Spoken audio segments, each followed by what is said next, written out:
Alrighty guys, many of you have asked to see my setup, so here it is.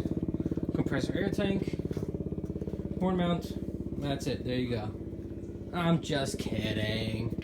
So, 2 via 4.4C compressors and a 5-gallon tank. The compressors and the tank came all together because eBay was having a special where you get the tanks, where you get the compressors, tank came for free. So that was a pretty nice special. So I got the ends of both compressors, got them up to the T, and end up going in here. Pressure gauge, 1/4 inch, drain plug.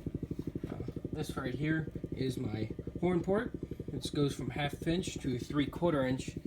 Then at the end of this 3/4 inch ball valve, that's my shutoff valve. I got a garden hose male adapter.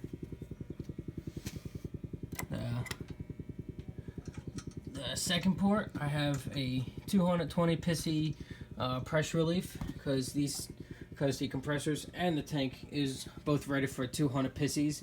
So I have this thing popping at like around 210, 220-ish. I don't know off the top of my head. But this one right here, this is my auxiliary tank. I can add three more auxiliary tanks, which are right here. But unfortunately, I have a 120 PSI pressure switch right here, which turns off at 120, simply because that's what these tanks are rated for, 125 PSIs. And all of my fittings all have garden hose adapters. That's because I like them, because once you tighten it down, you can see it's got that self seal right there, which after I tighten this down, it'll seal it pretty nice. So garden hose, all my tanks all have the same setup, all garden hose fittings. Same thing right here. And the last one I already mentioned, this right here. I'll go back to here. Actually, I'll explain that in a minute. I got this cooling fan right here that is controlled by this thermal switch right here. Now, these compressors are ready to turn on for like every 5 minutes to fill up this, not to fill up 3 11-gallon tanks. So these things will get hot very quick. So I got this cooling fan right here, which surprisingly, this thing came from a server fan, so this thing can blow a lot of air. And I got this cardboard baffle right here to direct the airflow coming from here and spreading on both sides, cooling the compressors down. Now this thing came from a server, so this thing throws a lot of air and it's very loud. This thing is louder than the compressor, surprisingly.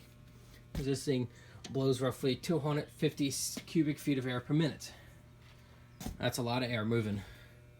Now let's come back to here. Garden hose male adapter. And for that one, I will use this hose, which is this big, beefy 3/4 inch airline. See, there's absolutely no restriction. Look at all that airflow that can flow through there. Same thing with that side. Now right here, I would hook up one side to the valve, and then the other side from here would screw on to normally here. And right here, I got a 3/4 inch solenoid going from a T, and then going right underneath the horn, which is right in there. You can see that is construction adhesive as well as threaded into the wood, so that way that is not going to go anywhere. I can pull that as hard as I could. That will not move. You can see I got the caster bolts right here strapped down. I have it that way, so whenever you're putting a horn on, and when you bang it onto it, the studs don't fall through and hit the bottom of my car. So, just gonna show you with this guy. Now to mount the horn, first you gotta have this gasket, which is this guy here. This is a Buell Air gasket. It's a really good gasket. All you gotta do is just put the gasket on like that, then throw the horn on, just like that, and then you can either use, come on, there you go, tighten that there, tighten another one there, and that should be good to go to hold it steady, as well as get a nice good seal. Now I do want to talk about my mount. Take that off, take the gasket off. Now as you can see, the mount is just a very simple, one of those cheap eBay roof racks, because I want my whole setup to be removable. I put gaffer tape so I don't scratch any of the paint. I got the rubber footing inside my car, so that's another feature that this thing came with. 2 roof racks, and then I got both of them screwed down to a piece of plywood. Now this came from the Homeless Despot.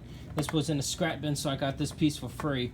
All I really had to pay for was the studs, as well as this metal plate here, which is an electrical box cover. See, it's got it had the knockout in the center, so I knocked that out, and I just simply drilled 4 holes for the studs so I can mount it. So that's my whole setup right there. Now I just recently added this guy, because after the solenoid I added a T, but for the longest time I had a plug right here. So I just recently added this fitting right here, so this way I can actually run a manual valve. So whenever I'm using a solenoid, whenever I'm using the solenoid, like when I had the airline hooked up here, all I would have to do is just thread this on, tighten it down, just like that, and there you go. I'm ready for a solenoid. Now if I want to run a manual valve, I'll just have to take that off, screw this in right here, there, like so. Then I'll probably use this garden hose right here to hook it up. See if I can get this out.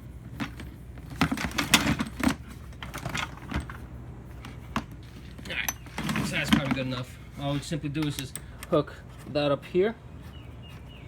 Having that going through the back window of my car, and because it's only 6 feet, I probably need 2 6-footers. And then on the other side, I just have to hook this guy up, which, as you can see, garden hose fittings.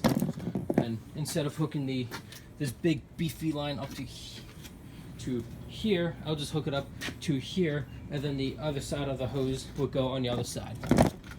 So that's my whole setup right there. I think I forgot to mention about electrical, so let's just explain it to you real quickly. I designed my whole setup. You can see that's all on cardboard, or that's all on plywood. Same thing with removable roof rack, as well as the auxiliary tanks. Everything can be removed, so that includes electric as well. And Anderson plug right here, which, if you don't know, this is a forklift battery connector. So I got the other side of my car already hooked up to the battery, fused. Each compressor has its own 30 amp fuse and its own relay. Now controls, it's quite simple. Extension cord, and then on the other side of that I would normally have this right here, which, as you can see, it's just a simple PVC pipe and a plug on top. And then I like using this because I can easily just fit it inside my cup holder. I can hold it comfortably, turning on and off the master switch, as well as pressing the horn. That little guy, yep, that's the horn, and that's what it plugs into. And we'll plug it in there. I'm not going to plug it in because it's a little difficult doing with just one hand, but it plugs into there. Solenoid will plug into here. We'll plug it in here, and Bonchi's your uncle. So that's my whole setup right there. If you have any questions, comments, or anything, I do read your comments. So thanks for watching, and we'll see you next time.